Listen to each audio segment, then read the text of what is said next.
Welcome aboard. It's Captain G to turn 7 of Winter War, the Soviet turn.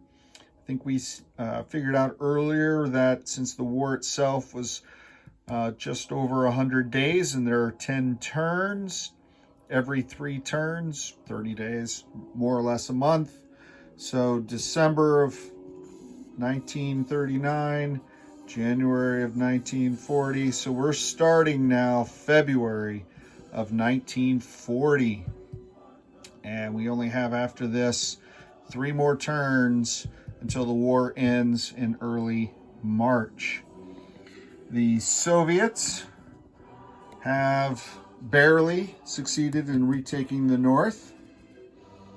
They failed here. They fell short. They sent 2 aircraft to what they had up here was 2 aircraft, an artillery, and an infantry. They walked the infantry in. They sent the artillery up here to capture the empty North. And then they had 2 fighters to take out the 2 defending artillery. The fighters only got 1 hit. The infantry missed. And the 2 defending Finnish artillery got 2 hits. So that cost Mother Russia 1 of her fighters. And you see it here. A lot of steel this turn. And not good for the Finns. So yes, the Soviets lost a fighter, but there's a lot of steel here for Finland as well. So let's go to the central part of the front. Using that blitz capability for the tanks, moved in, captured the empty zone, moved back so as not to expose the tank, similar to what the Finnish ski troops had done. And then they attacked with a large force here. There's not much of it left.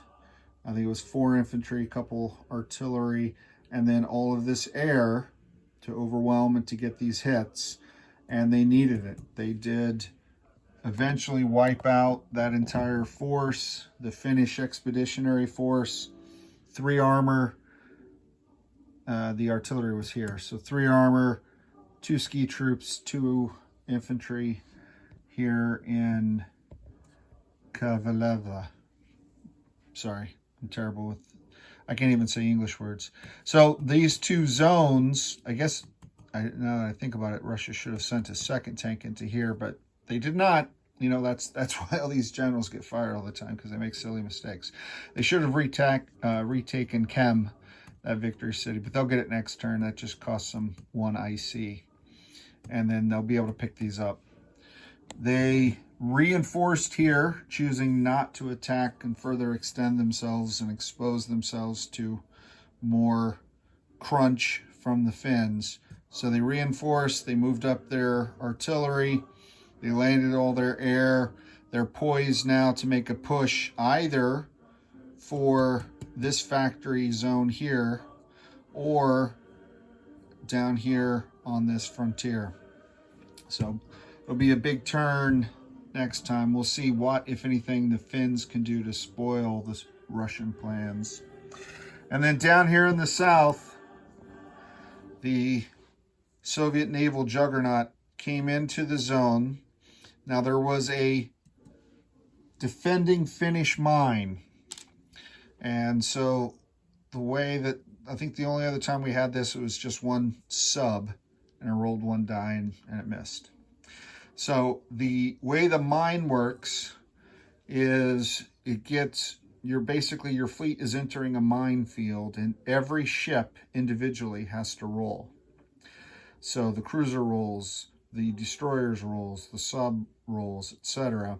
And the only hit that was incurred was against the battleship, which was very lucky for the Russians because it takes 2 hits to sink a battleship. They could have lost a cruiser, they could have lost a destroyer or a sub. They did end up losing the sub, but that was in combat because after the mine rolls, then the Soviet fleet engaged the Finnish fleet. They only got 2 more hits, which the Soviets were allowed to pick, and they chose submarines because they don't feel the need anymore to have subs to place mines because there are no more Finnish ships except for the small force up here in the Gulf, which basically just a matter of time before the Soviet fleet gets up there. They did not conduct an amphibious assault. I had toyed with that idea with these two because there is no artillery firing first strike against them, but I wanted to be able to use shore bombardment, and if there's naval combat, they cannot. So if the Finns reinforce, the Soviets can simply move, because these are not icy waters, up here, and they can drop them into this zone. Or 1, 2, destroy this fleet, and then the infantry can land anywhere up here as well. Well, the infantry and the artillery on the transport. So the Soviet Navy now has opened up and exposed basically all of Finland. There is no more safe zone. And that's important because, like I said, it's February. The war ends in March.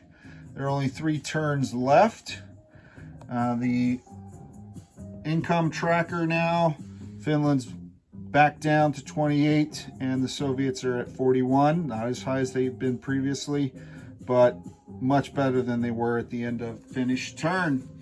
Next up, February of 1940, turn 7 for Finland. This is Captain G. Quick look of the casualties for this turn. They will all be added to the overall game. And just to make this growing stack more easier, I replaced every 10th chip with a black one. 10, 20, 30, 40, almost 50, 10, 20, 30, 40. So 10, you can see how that works. So that's for quick visual count of the casualties so far in the war. This is Captain G. Next up, Finland, turn 7 of Winter War. Over and out.